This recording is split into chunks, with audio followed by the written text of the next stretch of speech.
Here's the snapback. Here's the kick. He's got the leg into it. If it is good, and it is! Austin scores! A 49-yard field goal, and Indiana leads 27-24. Oh, it's an end around one to throw. Page looking at the quarterback, and it's a touchdown! Page finds Leno!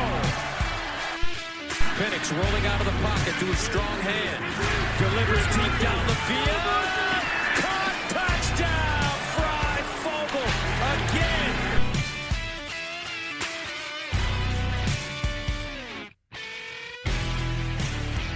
Welcome to the ALEO podcast. Yes, it's still called the ALEO podcast for now. I'm your host, Michael Bragg. You can find me on Twitter. It's at Bragley. That's Braggley. I'm here as always with my co-host Brandon. You can find him on Twitter. It's at Brandon Dubich. Brandon spelled traditionally Dubich, D-U-B-I-C-H. What's up, Brando? Not the IU football program. No. So we're here to, we don't have producer Seth with us right now. He's out doing family things. Family man, doing family things. Might hop on. When he does, you'll know, because this will somehow get worse. So, but if you want to block him, it's on Twitter. It's at SayTop5, SETAH5. The reason I'm talking so fast is because I don't really want to talk about this game. This game being the game against Penn State. I have to look this up, Brandon, because I don't remember. 45-14 loss at home. I honestly forgot we got our second touchdown. I told you we were going to score one more, like just a sympathy touchdown. You did, and you were right. Yeah. That one coming from Dexter, right? No, Jalen Lucas, 1 yard, punched it in. Okay. A Dexter drive. Yeah. So yeah, we're here to talk about this. Hopefully we can keep this shorter than an average possession for IU's offense and get you guys out of here quick. Again, as I said, final score, Penn State 45, IU 14. What started incredibly promising. Brandon missed the best drive of the game. At least it wasn't in his seats during that game. Immediately turns around, interception, and then we just kind of had the game brought to us from there pretty much, right, Brandon? Where they lose, I want to see what that drive was. Because 23 yards. Negative 23 yards. After an interception, after you just tie the game at 7-7, get the ball, on their 30? Yeah. That just kind of tells you how it goes. And you know what's messed up, Brandon, is that we've talked about this all year, what the problem is, what the main problem is, the obvious problem. Minus 13, I'm sorry, not 23. Okay. 13. We intercepted it on their 23. We ended up punting it from our own 44. No, from the 31, sorry. Penn State 31 to the Penn State 44. I was like, that math doesn't add up. We know how you are with math. So, but yeah, so I don't even remember what I was talking about, but how the first quarter was fun. It was great. Yeah, really. There was still a lot of hope going with Jack. And then what is it? A metaphorical bubble or whatever that's around the stadium, was completely popped as soon as he went down and was clearly injured with just a laundry list of things wrong with him.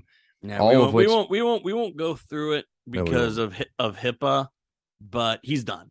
Like there is 100%, and his career. I mean, that's what probably stinks the most. His career is over. And the severity of the injuries. He looked under control. He looked like he knew what he was doing. He was making plays. I loved how he was running. I mean, the running was impressive. Yes. Except for the slides.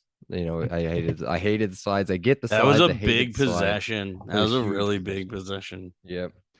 And that's probably all we really need to talk about. Individual moments of the game. Nothing else really stands out. Taiwan got an interception. Taiwan did finally get an interception. We thought that was a big turning point in the game. And yeah, everybody knows what happened. If you're listening to the podcast, you watch the game, you knew what happened. There you go. So usually what we do, and Brandon knows this, you guys may know this, should know this, but if you don't, usually what we do what went right, what went wrong, stocks up, stocks down. And when it comes to stocks, we're not talking about hating individual players or anything. Just in our eyes, that player's stock is down or up. I have no players on my stock downs. Okay. Interesting. For me, well, what we discussed pregame, we're not doing what went right. We're not doing what went wrong. We're just going to do stocks. And we're not doing stocks up. For the first time in LEO podcast history, we are doing stocks down and picking 2 players, coaches, or position groups for stock down. Again, I will emphasize the fact that these are, well, they're no longer unpaid, but they are college athletes. They're not professionals. So I will try to tread lightly, but I'm a little earmuffs the rest of the podcast, kids. I'm a little pissed off, Brandon.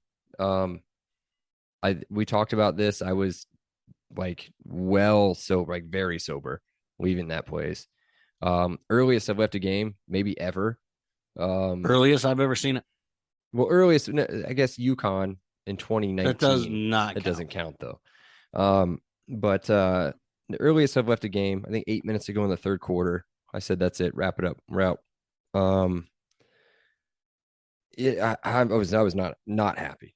Not happy. The only reason we even listened to anything on the way home was to hopefully catch some sort of post-game press conference to see if Allen could answer for anything that happened at the quarterback his position. Answers were horrendous. Even his press conference today. He made himself worse. Yeah. Did you hear it? So the biggest question we had on the way home was what? Why did Sorsby go in? Yes. Why Sorsby? Okay, a couple things. One, I loved the Jack Tuttle thing. Let's be honest about that. Didn't even hear a word about Tuttle, right? All week. No Tuttle. Bam, Tuttle starts. So they can't game plan against Jack Tuttle. It looked like it. They had no idea. Didn't know he could run for a good 2 or 3 possessions in a row.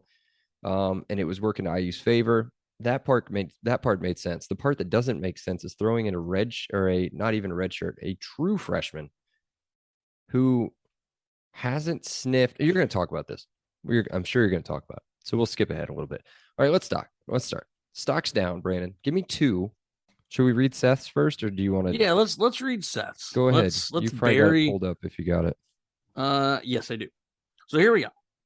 Seth, in case everyone wants to know, is out running errands with the family because he's a family man. He's a good father. He's a good husband. He's out running errands. So he can't hop on. Bad friend. Horrible friend. Mm-hmm. Miserable friend. Anyway, his stock down. We'll start with his stock up. He has 2 of them. And I agree with one of them. It's the other one. He stole my idea, not the other way around. Stock up, he has Kane Womack, and he has James Evans. You'll know why he put Kane Womack in there. For stock yes, because I'm going to go heavy into that. James Evans. Heavy. Let's talk about James Evans for a minute. Incredible. I mean, the kid is a sophomore, so I can't even believe I'm about to say this. Hopefully, he doesn't hit the transfer portal. He's our best player on our team. He's great. 9 punts on the day, 417 yards punting with an average of 46.3. 5 of the 9 inside the 20, 0 touchbacks, and a nice long kick of 69 yards. Nice. I mean, he was booting it. He was great. Tooting it and booting it. Yeah, something's playing in the background. If you guys can hear anything playing on my computer, I apologize. But are you playing Toot It and Boot It? Because I can't hear it either. No, just ESPN sucks. They're just all commercials and everything else. But he was the shining star on the team, so much to the point that Don Fisher interviewed him as the player of the game for the season. Yes. So I go on if you want to say anything else about James Evans. If not, let's dip into your 2 stock downs. Well, I'm going to get into Seth's stock downs. Okay, go ahead. Tom, do you have any stock ups? I'm sorry. I do have 1. Sorry to cut you off. Sorry about that. I have 1 because we have to talk about him. So we kind of did. I mean, I think Jack Tuttle I think he had played his best quarter of football. Better than Wisconsin.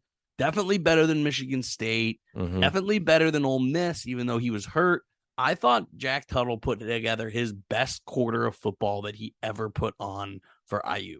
It wasn't great. Yeah, it wasn't great, But I think if we get that Jack Tuttle for 4 quarters, it's a 1 or 2 score game. I don't think he was playing quite good enough to win us the game, but it's not 45-14. Yeah, I don't think it was may have been him. It may have been 31-21. Yeah, I don't think it was any of it had anything to do. I thought, you know what I thought with him was I thought that was somebody that cared. That was somebody that went out and played his. I already said this. I already said earmuffs. So don't get mad at me for your kids listening to this. He went out and played his ass off. That run he had on the touchdown drive, I think it may have been a third, maybe it wasn't a third down, but the dude was breaking tackles, spin moving people on Penn State, like just going nuts. And his passes looked good. I think outside of one, it was a timing issue. I think on a slant or a hitch route where Penn State almost jumped it. But other than that, he looked good. Did he throw down the field? Not a lot, but his average 6.8. I bet you that's higher than Baz's on the season. As I said, touchdown, the great touchdown throw to AJ Barner in the back of the end zone. And Barner actually made a really good catch, but totally agree with you, Jack Tuttle. Felt a ton of energy for him, felt absolutely awful when he went off the field. You could tell he was in a ton of pain. They come off the field right in front of us, and it was a really bad looking injury. So for me, and it's an obvious one, and it's going to seem almost like we're paid to talk about him, but it's Josh Henderson. And he didn't see the ball enough again. Brandon, this is another week, another game where Josh Henderson doesn't see the ball. If there's a major weakness, a glaring weakness on this team, it's the offensive line. Everybody knows it. They're screaming at whatever listening device they're listening to us on. This dude had 7 carries for 44 yards. That's 6.3 yards a carry. I mean, the best running, and now granted, the best running back for Penn State, 4.8. Next one, 4.6. 6.3. You would hammer 6.3, right? 7 carries, 7 touches. Did he even catch the ball? He had 1 touch, 8 total touches on the day. Embarrassing. Unbelievable. So stock up for Josh. So there you go. That's it for my stock up. Let's do stock downs. I'll stop cutting you off. Stock downs from Seth. Tom Allen. Every coordinator hire since Kane and Kalen left have been unmitigated disasters. His talent evaluation at the coaching level is highly suspect. His thoughts on Tom Allen. Second one is a little bit longer. Scott Dolson. Lack of football program leadership. Continued evidence of football being second-class sports priority. Any other competent Power 5 AD would be mortified and have the courage to make sweeping changes in how you prioritize the business of college sports that is college football. Seth goes on to say, shame on you, Scott Dolson, and your worship of the basketball gods at the cost of the revenue-generating sports team on campus. Now, I hadn't thought of Scott Dolson. I'll admit. Yeah, I didn't either. I had not thought of Scott Dolson until he sent this. And then I did the very dumb thing of checking 24/7 Peegs message boards. Oh, don't do that. The amount of Scott Dolson hate, way more than Tom Allen. Way more than Tom Allen. I was super surprised. But that got me thinking. Scott Dolson was, from what I heard, and maybe I'm wrong. You're right. What you're going to say is right. He got hired because he was supposed to be able to ring in the boosters. He was supposed to be the booster guy. He was in that side of the business his entire career. What has he done for football? Nothing. At a money level. Nothing. He got us lights. He's had 2 bowls. He's had a new Big Ten contract or TV contract. And yet Tom Allen had to pay Nick Sheridan's contract out of his own money. Mm-hmm. Now, I understand COVID was a detriment. I completely understand that. And maybe I'm getting influenced by the message boards here. But if this was a campaign, right, and he got brought in to fix the economy, and the economy was completely down the crapper, people would be killing him. This guy got hired not because he had AD experience, not because he was a talent evaluator, not because, of his management of programs, inside or outside. He got hired for one reason. It was money. And zero of that money have been added to football. And I can't really tell you how much has been added for basketball. Woodson's not getting paid a lot. Now, his assistants get paid a pretty penny, but I think that's Woodson begging for assistant money. I doubt that's Dolson at all. So yeah, I hadn't even thought of Dolson, but yeah, I mean, I'm blanking. Who was our previous one? The lawyer from Indy. What was his name? Fred Glass. Fred Glass. At least Fred was a PR guy, right? He didn't do much either. The president railroaded him quite a bit, but at least he got out there and like tried to pump up the boosters. And maybe there's stuff happening that we don't see. I bet there probably is. But holy cow, has everything I read on Jack Dolson been an epic fail? Scott Dolson. Scott Dolson, sorry. Yeah. So props to you, Seth. Props on you, message board. I can't believe I'm even saying that.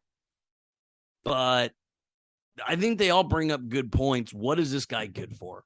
And we have a new president, Pamela Whitten, who seems to be really in line with sports. We're going to see what she's made up of. Can she, at the foundational level, either press Scott Dolson or fire Scott Dolson? So all we heard was this is a new president, not dedicated to sports, but has a closer eye on sports. We always see her on the sidelines of basketball games and football games. I'm not going to crap on a single player. There's enough players that go around that you can. I'm angry. Your words, I am pissed off at this program at a cultural and leadership spot. Epically angry. I'll let you go on before I get back to respond to that, and then I'll get into my stock downs. Yeah, you've got me fired up again. We've had a day. Really, I mean, it's been 48 hours since we got on the road. Yeah. Really, 48 hours since we got home. Yeah. I mean, I was mad. Like, I don't think it really set in. Then I have other sporting, whatever, soccer in the morning on Sunday that went well. And then I had to watch the Colts. I was mad again. And then they actually made a move today.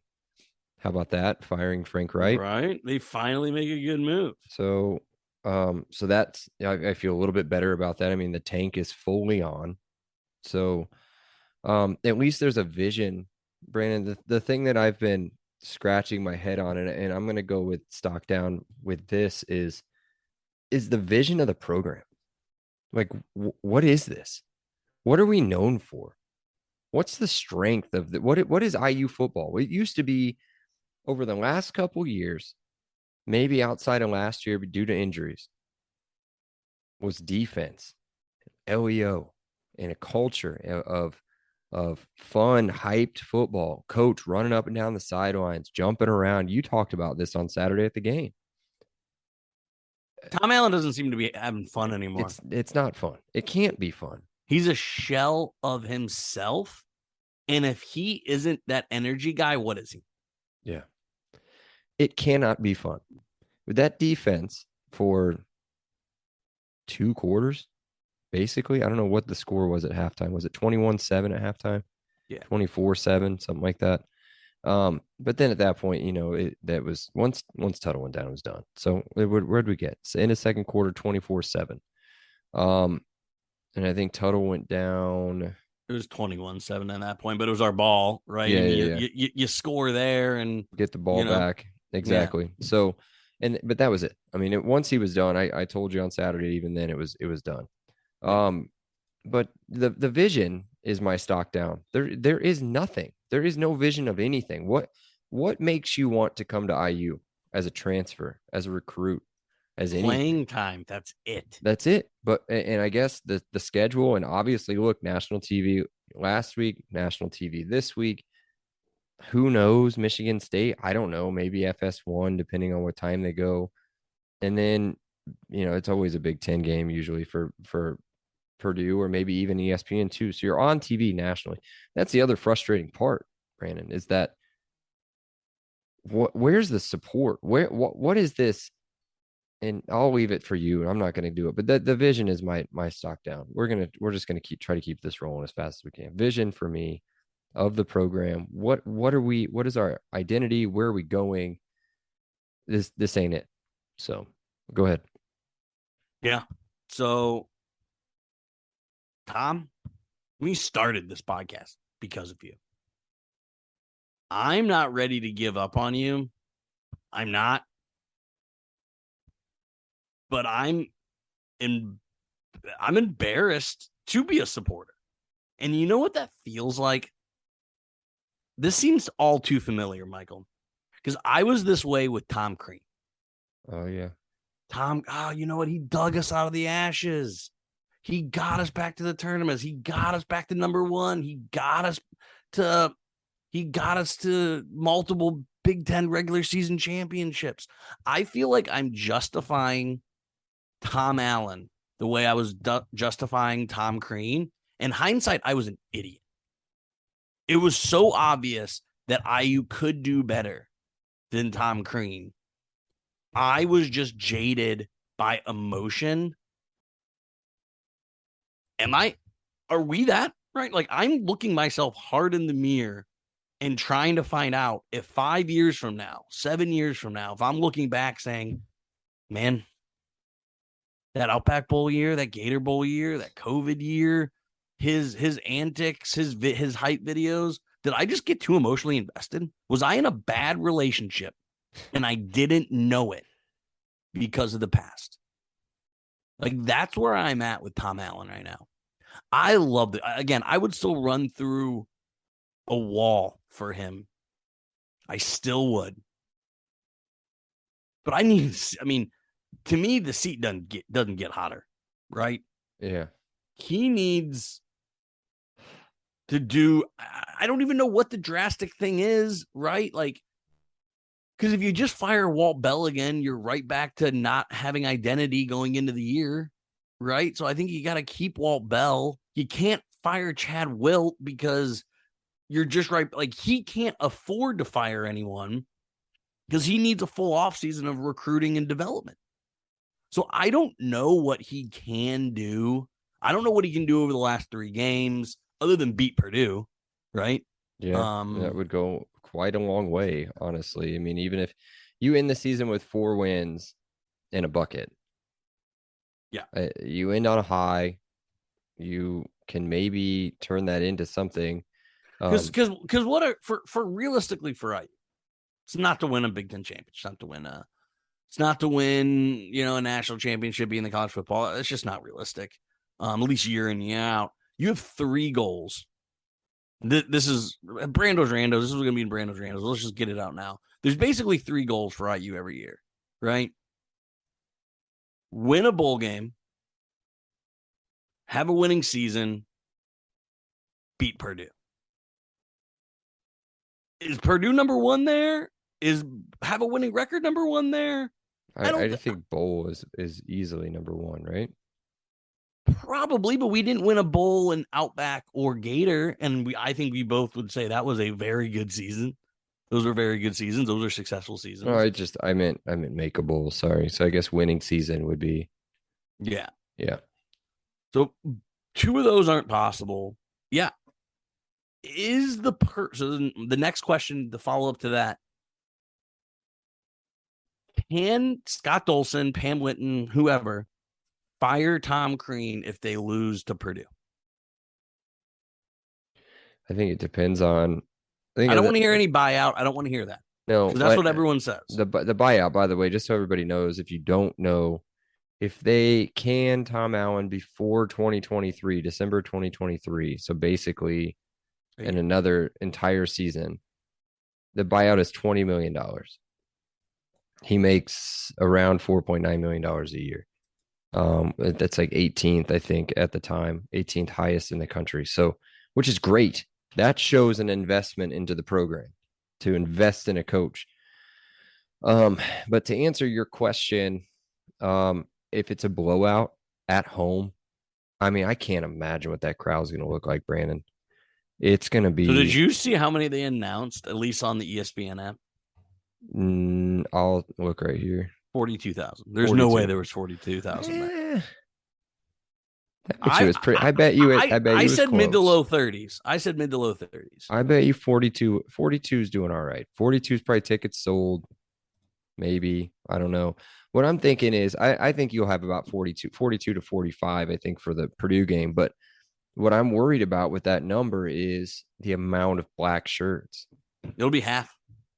Yeah, it's going to be a lot because they're going to, I don't know what they're at. Are they at 6 yet?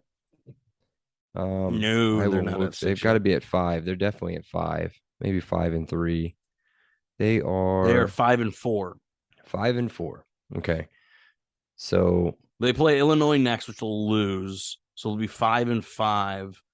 Then they, unfortunate for us, they have Northwestern, so they'll already be at 6. Well, I mean, Northwestern hung with Ohio State for a minute, but it's in West Lafayette. So yeah, so they'll probably be at 6. I mean, if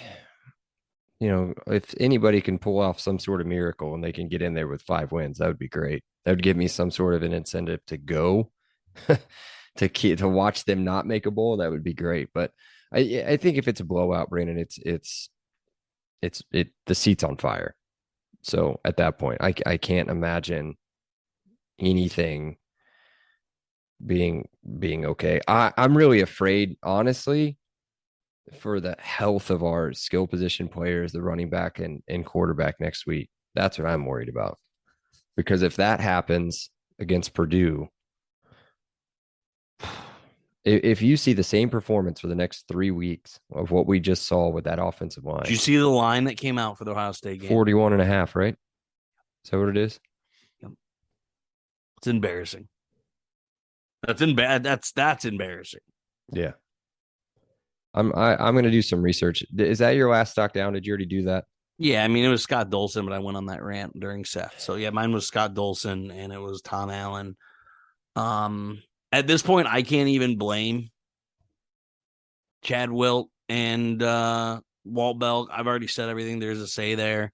I saw a tweet. I don't know if this is where Seth got it from, but, like, holy hell did Kalen DeBauer and Kane Womack do some heavy freaking lifting. Yeah. Heavy. Yeah. Lifting. So I just want to put this into perspective for some people. Ohio State at home against Toledo. 31. Vegas thinks we're 10 points worse than Toledo. 10 points worse than Toledo. They think we're 3 points better. 3 than Arkansas State. By the way, Ohio State did not cover that. 45-12 final. 44.5-point favorites. They're awful. They did cover Toledo. They won 77-21. So don't let last week fool you. This week is not going to be. It's going to be a really fun. You know how much fun the kids Cam had with your kids last time? Yeah, that part will be fun. Saturday is going to be fun because we're going to have fun as 2 awesome families. I will probably watch as much as you make me watch that game. I'm going to watch. I'm going to watch. I'm going to be okay. Let's pull back the curtain. Let's talk real quick. Let me do this real fast, and then we're going to do the promo, and then we're not even going to revisit predictions. Seth won, I think, or maybe you won. I don't know. Whoever had the biggest blowout, it doesn't matter. But then we'll at least get to the fun part of Brando's Randos, and then we'll wrap up. But I have had, for the first podcast in a while, I've had 0 alcohol to drink. There's that. But when you were talking about some of that stuff, and it had me thinking about the visionary part, I was not looking at you. I was just staring off to the side, thinking about things, about how frustrating it is to spend hours away from my family doing the podcast or going to games or, any of that stuff, or the amount of money that's spent on that. This sucks, man. But I'm not going anywhere. You know what I mean? Like I'm always going to be part of it. But I'm like super depressed now, and hopefully we're not depressing you guys too bad. But hey, if you're even going to listen I hope to we're this, firing you up, man. I That's hope what so I'm too. like. Because I I'm hope, frustrated. because I'm mad. Like, Mhm. what are the stages of grief? Like, I'm sure I'll get to the sad boy ones, but like right now, I'm at the very mad, and I could be mad at Dexter Williams for not being farther along his third year in the program. I could be, but I'm not. Denial, anger, bargaining, depression, acceptance. I could be mad at some of the senior players, maybe Monster Matthews for Oh one, my maybe Jalen. goodness. I could, but I'm not. Right, I'm not gonna die because I can't. I think we can go talk for another 30 minutes on some players. That guy, But Monster Matthews. Jesus. heavy lies the crown. Mm-hmm. Right? If the tackling doesn't improve, that's not on the players. If the blocking doesn't improve, that's not on the players. If the play calls doesn't get better, that's on the players. If turnovers aren't created, that's not on the players.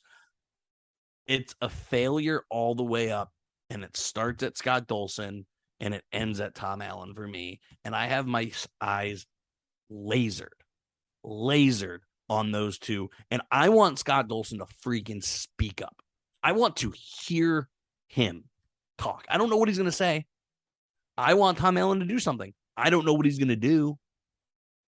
But I'm at a point where I'm demanding something. Yeah. From those two men in leadership. Yeah. We'll see. We'll see if anything happens. I'm not sure. It stinks because there's not a whole lot. It's not like Tom Allen can go bring somebody in to get it fixed. I mean, maybe he can pull something. The offensive line is clearly an issue. That's a major issue.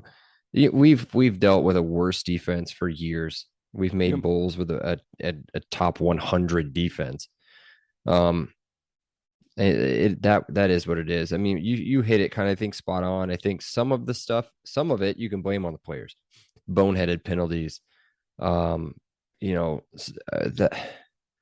Monster Matthews unsportsmanlike conduct late hit or a personal foul late hit was I can't remember if it was a second and long or a third and long that drove them into scoring a touchdown and was a backbreaker. I think that may have made it 21-7 at that point, something like that. I mean, it's just the boneheaded plays that are made are crazy. So, but it all goes back to coaching. It has to go back to discipline and fundamentals. And that was said. I mean, that was said 2 weeks ago, was fundamentals. If I'm not wrong, we have to do the fundamentals. We've got to do the fundamentals. Got to get back to the fundamentals. And tackling is fundamental in football. I don't know if you guys know that or not, but the tackling was first quarter, pretty good. I mean, made some good TFLs, had a big sack. But from there on out, I mean, that was tough to watch. Okay, that's it. Let's stop. I said we were going to stop, 5 minutes ago, but let's stop doing that. Anything else from you real quick? Any other positives you want to talk about? I guess Baz is coming back. Hey, the weather held up. The crowd was fun. The people that we sit next to are awesome. We're super lucky. So props to the people around us. Props to the students. They showed up. If it was a good game, those students, I believe, would have stayed. There's no reason for them not to. They would have stayed. So I'm going to give props to the faithful. I really am. All right. Well, if you are part of the faithful, you're I can't say faithful. And as I said, I haven't had anything to drink today. That's messed up. But if you are, you stuck around for this part. This is your favorite part. This is where we talk about our sponsor, Monon Track Club, Indiana's running brand, Monon Track Club. They're built on a deep love for the sport of running and the Hoosier State. They craft products, tell stories, and create experiences that aim to celebrate, support, and add to Indiana's culture, the culture of running. Check out the link in the show notes for all their cool stuff that they sell, all the merch, and to check out their club runs. It's on the Instagram. They do a lot of that stuff. You may make their story, or whatever the kids are calling it now. Maybe they make reels, TikToks. I don't know. But check out the link for all that cool stuff. And as a thank you to our listeners, they're offering 10% off your order. That's promo code LEO10 at checkout. LEO10. That gets you your $10 off a hundy. Now let's get back to the show. Brandon, Randos, what do you got? So I'm going to reference 247, the peak site again, and I'm not going to completely rip this off, but Ken Bykalf had an amazing post. So I'm not going to read it. Go pay your $10 a month to there. It's probably the best $10 you'll spend every month. But basically his thing, Michael, was losing has become cultural with this IU players, with IU staff. Do you agree that losing can be cultural? And if it is, has it seeped into this program? I mean, it's always been, right? It's the most losing Power 5 program ever. First to 700 losses. I think a culture is something that's brought about by a leadership. So with the leader comes the culture. So to call Tom Allen a loser or to think that he accepts losing, I think is harsh. Can you say that there's a I can't think of the phrase that I'm trying to say, but like an overall view, the viewership of the program from outside of inside the like outside of close to it from inside this fan base? Do I think that there's a culture of losing? I think that there's the idea of a culture of losing. But guess what, Brandon? There's an idea of a culture. I think Kansas is one of the worst football teams in the country all the time. It pissed me off that they beat the crap out of Oklahoma State on Saturday because we don't do those things. Do you know what I mean? Look at who else is bad? Northwestern's traditionally bad. Wake Forest has been North bad Carolina, forever. Duke. I mean, you name. But look at what Wake Forest is doing. Go look at the loser. Go look at the all-time losers, Brandon. Oregon Wake State Forest is is ranked. there. Oregon State's State. there. Vanderbilt's still bad. But those teams are what IU's grouped in. You see IU on your schedule, you're not scared about that. Not anymore. Actually, you're pumped. I think maybe last year before all the injuries and everything, I think Cincinnati was probably shaking a little bit. Like that's going to be a tough place to go. That's coming off of that season. That was a tough that we were turning the corner. And then now here we are. And I think it's got a lot to do with not making the right hires, which Seth talked about, and other things like that. But to think that there's a culture of losing, I think it's hard to shake that. I think it really is. It's hard for me to say that there's not. I disagree, is what I'm saying. I think that's what you figured out. But it's hard for me to argue against it. So here is my compromise between you and Ken. I think there is an accountability issue with the players and the staff. We got a notion from the presser today that Connor Bazelak is going to start against Ohio State. He was not on the sidelines. Do you know who was? Cam Jones. What is Cam Jones? A leader. Okay, just so you know, Baz was in the press box. He was in the press box? Press box. So I don't know if that was, and I'm not defending him, but if you didn't know that, I don't know if that's by design as a quarterback, if you want to be up there with the offensive coordinator. I would think you'd have him down there with Jack Tuttle, personally. I would think so too. But, and again, and I'm just playing devil's advocate here. You've seen it. You see it a lot where with the phones or even the headphones or whatever, where they can talk to each other from the press box, not in between plays, but, in between possessions. Maybe that's what he's doing. Maybe it's a Walt Bell directed thing. Maybe he wanted to be up there because you get the all 22 look from up there and he can see what Jack was looking at. All right, I so don't know. let's That's skip all the I'm saying. Bass thing. I know Let's get, I know what you're saying. I know what you're but saying. let's go to Monster Matthews. Let's go to Taiwan Mullen. Let's go to some of the seniors that have been around this program. Shoot, even go to Barner, right? Your upperclassmen, guys that needed to be important for this season to be successful, that just have been, to use Seth's word, an unmitigated disaster. And that comes to accountability. I think Tom Allen has an accountability issue. And I don't know how you solve that other than benching people. You can't bench them against Ohio State because you're going to get people hurt. Right. So I know a lot of that's it. I don't have any other Brandos Randos because I don't think this needs to be a fun podcast. I know it's everyone's most fun part, but I don't feel like having fun in this podcast, Michael. I don't. I'm mad. I don't have time for fun Brandos Randos today. So let me ask one thing, and then we'll wrap it up because it's gone on probably already way too long. So, kind of one of the hot topics is not investing money. Oh, I got another immediately. one. Sorry, I looked at my notes. Okay, go ahead. Go ahead. Let me do mine real quick, and so I've got it fresh. Is not investing money immediately into the program. The stadium 10 years ago didn't look like the stadium looks right now. The locker room 4 years ago, 3 years ago, doesn't look like it does now. The weight room, which is not dedicated to football only, I get it. That's a thing. But that doesn't look the way that it looks now. People are pointing out the practice facility as being a major recruiting thing, which I can see. Why does IU need to share what their plans are? Do you think that's necessary for them to share that to the public? No. Okay. Because as far as I understand, and I talked about this a handful of pods ago, maybe 2 handfuls of pods ago. I've seen things on their construction schedule that involve Mellencamp, that involve football related buildings. So can we just pump the brakes a little bit on that? They just got the $800 million check.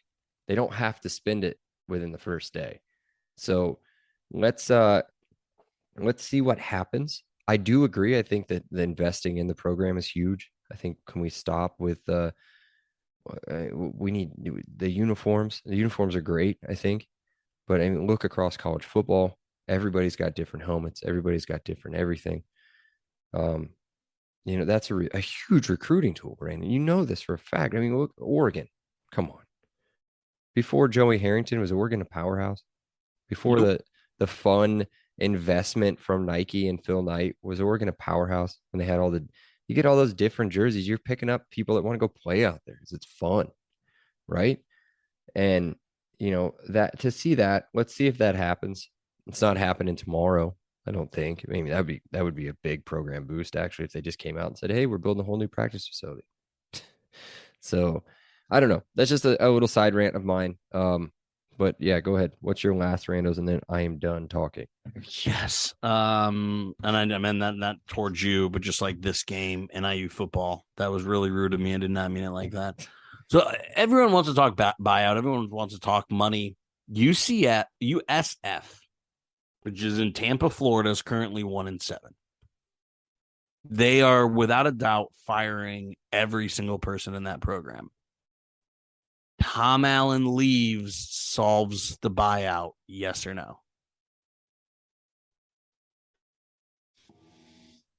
Are you saying if he leaves, do they have to buy out his contract? Is that what you're saying? Correct. I don't think so. Right? If you I don't know why Tom would ever do that. Why would Tom ever leave that much money on the table? He's I would think, a smart man. I think he's a smart man. But that is a solution to both problems. It is. I also think that with the dollar amount that I just told you, that $20 million is a fraction of the amount of money that this school and the athletic program have to use. It's a big chunk. We paid Archie a couple years ago $10 million to get out of town. Thank God. I would have paid him $100 million to get out of town. But that's a whole different pod. And my feelings on that guy are just a little bit different than Brandon's. But yeah, I get it. He's smart, but he's loyal, and he also cares, I think, about his reputation and his view outside of, his home, basically, which is exposed. I mean, he's a public figure and a national figure, I guess. I mean, being on national TV all the time, people talk about him and everywhere else, but I get it. I think it's a major long shot, but yeah, I get it. But the ties are there with Tampa. It's a big step down for him, a huge step down in salary. But you live in Tampa, so Florida sucks, but you live in Tampa on the beach. That's all I got, man. Cool. Well, that's it. We're done. That was enough depressing talk. A good 50 minutes or so. We're pretty close to 45 minutes. There you go. Be sure, if you want to check out the pod, especially on Saturday. Well, I guess we'll do another pod in a couple days, preview it. May not be any better than this one, but be sure to check out the pod. It's on Twitter. It's at Podcast LEO. Be sure to download, rate, review, follow on all of our platforms. I've been getting requests for another platform, Brandon, so we may have to add another one. Yeah. Let's just say it. I mean, Stitcher. Stitcher, yes, the old Stitcher, which I don't know what that is. I don't know if that's because I'm old. I don't know. Do you know the Stitcher? I've never heard of Stitcher in my life. Me neither, but it's fine. If that's what you give the people what they want. No, Stitcher it's a freaking podcast website or podcast app, whatever. Yeah, dude. Yeah, we'll be there. We'll go to the Stitcher. I will keep it up on the computes so that I know to do that. So we'll do that. Yep. And we do all that stuff. Just talk about us, talk SHIT in the reviews. Just give us 5 stars. It'd be cool. Love you guys. Elio. Elio. You said it. All right. See you. Elio. Awesome day. Elio. Thank you so much, Rick. I appreciate that. Elio. All right. Great. Elio. Appreciate you guys. Elio. You're welcome, Dave. Have a great day. Elio. Have a great day. Elio. Appreciate you being here with us. Have an awesome day. And Elio. Oh, thank you so much. Elio. Well, thanks so much, Elio. Hey, thanks so much, Mike. Appreciate that. Elio. Appreciate you guys, man. Have an awesome day. Elio. Awesome. Elio. Elio.